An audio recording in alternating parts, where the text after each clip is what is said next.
Hai everyone, hari ini saya akan berkongsi dengan kita bagaimana cara untuk mengatasi kurangnya dorongan dan bimbingan dari orang sekeliling. Alright, tidak dinafikan bahwa keadaan sekeliling ataupun orang sekeliling seseorang itu dapat memberi impak sedikit sebanyak kepada pertumbuhan iman seseorang. Jadi oleh itu penting bagi seseorang itu untuk berada dalam lingkungan yang dapat membantu atau mendorong pertumbuhan iman seseorang itu.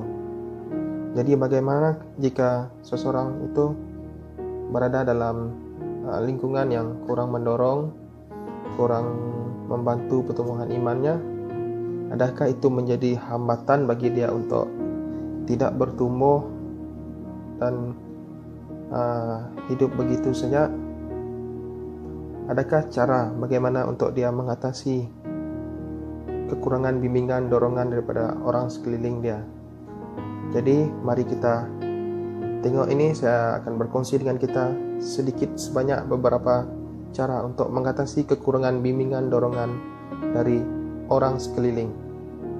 Yang pertama adalah positive attitude ataupun sikap yang positif, yaitu seseorang itu memiliki fikiran yang positif terhadap sekeliling dia, tidak selalu salah sangka atau berfikir negatif. Contoh dia ketika kawan-kawan dia mungkin tiada untuk dia pada masa itu, dia tidak berfikir, oh kawan saya mengabaikan saya, tidak mempedulikan saya. Tapi sebaliknya dia mungkin berfikir, oh mereka busy, ada sesuatu mereka kerjakan, jadi mungkin saat ini mereka tidak mampu bersama dengan saya. Jadi begitulah kiranya berpikir positif dan tidak terlalu mengikut emosi dengan apa dia berlaku di sekeliling. Tidak terlalu cepat merajuk. Kalau tidak mungkin call tidak diangkat, tidak terlalu cepat merajuk dan berpikir, oh mereka tidak pedulikan saya, jadi siapalah saya pada mereka. Jadi begitu. Yang lepas itu memiliki hati yang bersukacita, hati yang bersyukur dan bersukacita dalam apapun keadaan. Seperti dalam Amsal 15:13 berkata, hati yang gembira membuat muka berseri-seri, tetapi kepedihan hati mematahkan semangat. Jadi sentiasa positif, bersyukur, bersukacita, supaya kita sentiasa bersemangat dan tidak selalu untuk merasa down ataupun merasa kecewa dengan diri kita sendiri. Jadi oleh itu kita nak sentiasa bersyukur kepada Tuhan, bersukacita. Alright, itu yang pertama. Yang kedua adalah desire ataupun keinginan. Seseorang itu akan berusaha dengan untuk mendapatkan apa yang dia mahu. Dia akan mencari cara kalau tidak dapat, supaya dia dapat apa yang dia mahu. Itu dinamakan dengan keinginan ataupun strong desire, kemahuan yang sungguh-sungguh. Jadi saya teringat pada satu cerita di Alkitab tentang Zacchaeus ketika Yesus datang ke kota Yeriko. Zacchaeus ingin melihat Yesus, tapi dia tidak dapat disebabkan oleh kondisi fizikal dia yang kurang tinggi. Dia pendek, mungkin kecil orangnya. Jadi dia memikirkan satu inisiatif dengan memanjat pokok. Dia memanjat pokok supaya dia dapat melihat Yesus, dan dia dapat melihat Yesus, dan Yesus tinggal di rumah dia pada masa itu. Jadi begitu juga dengan kita dalam pertumbuhan iman kita. Mungkin kita ada halangan yang kita dapat di hadapan kita untuk kita bertumbuh, untuk kita membangun. Mungkin kita kurang dorongan daripada orang sekeliling, kurang bantuan daripada orang sahabat kita.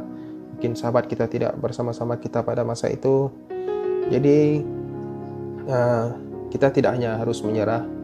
Kita ada banyak medium, kita ada banyak cara untuk kita membangun. Kita ada gunakan teknologi sekarang seperti video. Kita boleh dapatkan perkongsian video dari YouTube. Kita boleh dengar dari podcast, perkongsian yang boleh membantu, memberi dorongan kepada kita, memberi inspirasi kepada kita. Selain itu kita boleh kita boleh membaca buku yang dapat membangun kita, yang memberi inspirasi dalam pertumbuhan iman kita. Jadi ada banyak cara untuk kita bertumbuh. Tidak hanya bergantung kepada orang sekeliling kita, tapi kita sendiri punya inisiatif jika kita betul-betul bersungguh-sungguh untuk bertumbuh. Yang ketiga adalah relationship with God, yaitu hubungan dengan Tuhan. Bagaimana caranya untuk memiliki hubungan dengan Tuhan adalah dengan cara berbicara kepada Tuhan dalam keadaan apapun, dalam kesulitan apapun. Tetap serahkan kepada Tuhan, bersandar pada Tuhan, tetap berdoa. Contohnya seperti dalam buku Daniel, macam mana Daniel ketika dia menghadapi kesulitan, dia tetap percaya kepada Tuhan, dia tetap berserah kepada Tuhan. Dia ambil masa di rumah dia untuk berdoa, walaupun dihalang, dia ambil masa untuk berdoa di rumah dia juga. Ketika dia menghadapi tentangan di gua singa, dihadapkan dengan singa-singa, dia tetap berdoa, dia tetap berserah kepada Tuhan. Begitu juga kita, ketika masalah yang kita hadapi, kita tidak tahu di mana kita mau berkongsi masalah kita. Mungkin keadaan sekeliling kita yang tadi tidak mendorong kita, tidak membantu kita untuk dalam pertumbuhan iman kita. Jadi datang pada Tuhan, serahkan segala padanya, tetap berharap pada Tuhan, tetap bersandar pada Tuhan. Jadi itulah yang ketiga ataupun yang terakhir. Walau bagaimanapun keadaan kita, mungkin keadaan sekeliling yang kurang membangun kita, keadaan sekeliling yang kurang mendorong kita, jangan risau, jangan khawatir. Dengan begitu bergantung kepada keadaan sekeliling kita, orang sekeliling kita, kita sendiri yang harus memiliki 3 perkara tadi yang saya bagi tahu adalah sikap yang positif, sikap yang positif, keinginan yang sungguh-sungguh, keinginan yang kuat untuk bertumbuh, tidak tergantung situasi saja, tapi tetap punya keinginan yang sungguh-sungguh. Dan yang ketiga paling penting adalah miliki hubungan yang akrab dengan Tuhan. Akhir sekali saya tinggalkan kita dengan ayat ini yang Paulus tulis kepada jemaat di Korintus, yaitu di 1 Korintus 15:58. Karena itu, saudara-saudaraku yang kekasih, berdirilah teguh, jangan goyah, dan giatlah selalu dalam pekerjaan Tuhan, sebab kamu tahu, dalam persekutuan dengan Tuhan, jerih payahmu tidak sia-sia. Jadi tetap diri teguh, jangan goyah. Bye.